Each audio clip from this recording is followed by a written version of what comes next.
Presiden terpilih Prabowo Subianto menyebut ada kekuatan tiga presiden di belakangnya, yakni Presiden Joko Widodo, Presiden SBY, hingga Presiden Abdurrahman Wahid. Meski menyebut nama Presiden Soekarno bisa jadi juga mendukung dirinya, namun nama Presiden Megawati tidak disebutkan hingga akhir pidato. Lalu apakah statement ini merupakan bentuk gambaran hubungan Prabowo Mega pada hari ini? Dan untuk menganalisanya sudah bersama kami analis politik yang juga Direktur Eksekutif Indo Strategik Ahmad Khairul Umam. Selamat malam Mas Umam, apa kabar? Baik. Alhamdulillah kabar baik. Jadi sebelum saya bertanya kepada Mas Umam, kita akan dengarkan terlebih dahulu statement Prabowo Subianto soal dukungan tiga presiden berikut ini. Tiga presiden yang mengendorse dan mendukung saya. Pertama tentunya, udahlah nggak usah malu-malu, Presiden Jokowi, ya kan? Apalagi, benar nggak? Nggak wajar itu, kenapa? Saya juga nggak pernah sembunyi, saya dulu lawan Jokowi, tapi sekarang saya bagian dari tim Jokowi dan saya didukung Jokowi. Mau apa, saudara-saudara kalian? Benar nggak? Udah nggak usah basa-basi lah, ya kan? Tapi saya juga didukung oleh Presiden ke-6, Pak SBY. Itu juga terang-terangan kan? Dan saya merasa saya juga didukung oleh Presiden Gus Dur. Kan beliau endorse aku terus-menerus. Iya kan? Jadi beliau dukung saya dari langit, aku yakin. Beliau di belakang saya. Saya kira mungkin Pak Harto dukung saya juga ya kira-kira.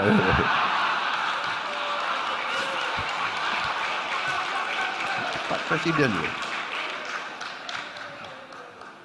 Walaupun ada yang ngaku-ngaku kan selalu bahwa seolah Bung Karno milik suatu partai. Tidak, Bung Karno milik seluruh rakyat Indonesia.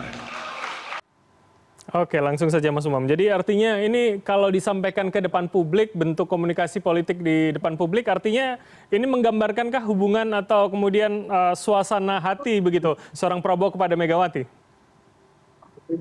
Ya Mas Bram, statement dari Pak Prabowo itu merupakan sebuah serangan terbuka yang baru pertama kali disampaikan oleh Pak Prabowo kepada dalam konteks ini adalah PDIP. Maka kemudian ketika hal tersebut kemudian terlontar dari Pak Prabowo, maka secara tidak langsung barangkali ini adalah sebuah ekspresi kekecewaan dari Pak Prabowo atas masih tertutupnya pintu komunikasi yang selama ini mencoba untuk dibuka oleh tim di lingkaran Pak Prabowo. Maka ketika kemudian disampaikan seperti bagaimana positioning para mantan presiden, termasuk Presiden Soekarno yang tidak boleh sebenarnya dikapling hanya milik satu partai saja karena itu adalah bapak bangsa. Maka sebenarnya ini adalah sebuah ekspresi kekecewaan dan barangkali juga mengindikasikan bagaimana pola hubungan antara presiden dalam konteks ini adalah Bu Megawati dengan Pak Prabowo. Jika memang betul hal itu terjadi, maka besar kemungkinan ini adalah indikasi kuat bagaimana kemudian PDIP akan mengambil langkah oposisi dan berada di luar pemerintahan Prabowo Gibran ke depan. Oke, jadi artinya bisa kita lihat dari dua sisi begitu ya, bahwa percobaan pertemuan atau kemudian wacana pertemuannya sudah mentok begitu ya, Mas Umam? Ya, kalau misal sejauh ini tentu masih terbuka tentunya. Karena bagaimanapun juga dari sisi timing masih ada waktu sekitar 5 bulan proses untuk negosiasi, untuk kompromi.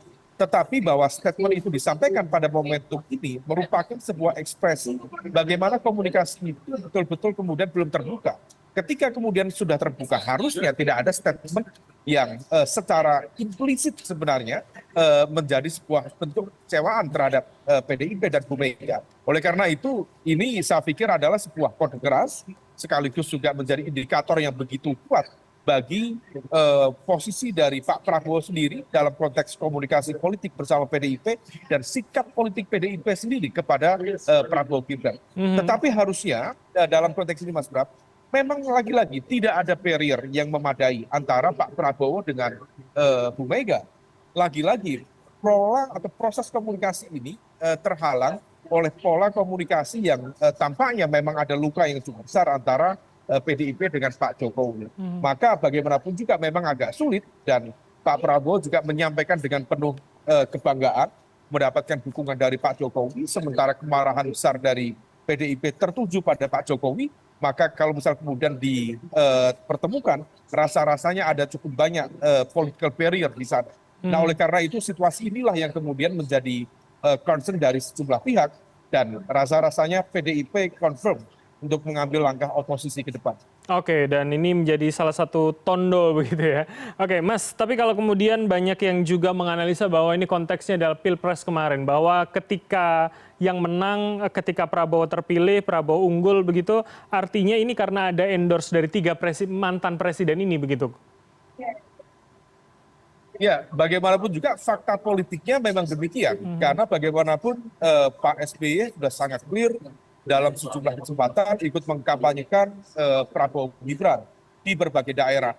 Lalu meskipun secara tidak terbuka Pak Jokowi tidak menunjukkan keberpihakan dan juga hadir dalam kampanye, tetapi gelagat dan juga respon politik termasuk sikap-sikap politik yang secara implisit ditampilkan, tampaknya confirm beliau mendukung Prabowo Gibran. Oleh karena itu kemenangan dari Prabowo Subianto di Pilpres 2024 ini memang diakui atau tidak lepas dari dukungan para mantan presiden dan juga presiden aktif saat ini. Meskipun hal itu kemudian memunculkan sejumlah perdebatan signifikan, terutama terkait dengan konteks bagaimana kemudian politisasi instrumen kekuasaan negara. Tetapi bahwa kemudian fakta politik dan legal formalnya yang disahkan oleh MK itu dianggap sebagai sebuah bentuk kemenangan, maka betul bahwa hal itu adalah sebuah situasi yang kemudian harus diterima oleh PDIP, dan Pak Prabowo sendiri mengembrace dengan bangga situasi tersebut. Oke, dari statement ini apa yang sebetulnya bisa kita lihat? Apakah kemudian kalau Anda katakan ini menjadi serangan terbuka, ini kepada personal Megawati, atau kemudian ini kepada PDIP secara keseluruhan? Karena kalau kemudian mengutip bahasa atau kalimat dari Pak Prabowo adalah soal Bung Karno ini tidak hanya milik satu partai, tapi milik semua bangsa, begitu. Ya, memang ini menjadi agak unik ya, karena bagaimanapun juga biasanya Pak Prabowo relatif cukup disiplin untuk menakar sebuah statement, tetapi statement kali ini justru terkesan mendiskreditkan PDIP, karena bagaimanapun juga partai yang cukup intens melakukan pengkaplingan dalam tanda kutip bahwa PDIP identik dengan Soekarno dan Soekarno identik dengan PDIP, padahal Soekarno adalah bapak bangsa yang milik dari seluruh kekuatan politik di Indonesia. Maka sebenarnya ini adalah sebuah serangan terbuka kepada PDIP. Nah, inilah yang kemudian tampaknya menjadi menunjukkan situasi kebatinan dari Pak Prabowo sendiri yang tampaknya mungkin barangkali agak gregetan dengan apa yang dia rasakan dalam konteks membangun komunikasi dengan PDIP. Tetapi tentu Pak Prabowo juga siap dengan segala konsekuensi statement ini disampaikan, dan kalau misal kemudian ada kekecewaan, ada kemarahan, ada semacam misunderstanding dari lingkungan di sekitar PDIP, rasa-rasanya Pak Prabowo siap dengan konsekuensi itu dan siap menerima PDIP menjadi kekuatan oposisi yang akan secara kritis berhadapan-hadapan dengan pemerintahan ke depan. Artinya memang tidak ada tafsir lain begitu ya yang bisa kita ambil, kita cerna begitu, Mas Umam, dari kalimat dari statement ini. Ya, tentu tafsir yang lain barangkali ini menjadi sebuah upaya, kalau misal dalam konteks husnudonnya, ini adalah upaya untuk merangkul semua pihak dan juga meletakkan pada basis yang proporsional bahwa seorang ketokohan atau tokoh bangsa memang menjadi hak milik dalam tanda kutip semua segenap anak bangsa, bukan menjadi satu dua pihak kekuatan politik tertentu yang kemudian berhak untuk mengklaim dia yang kemudian menjadi simbol dari kekuatan politiknya. Oleh karena itu dalam konteks inilah yang kemudian barangkali semua bergantung pada niat dari Pak Prabowo.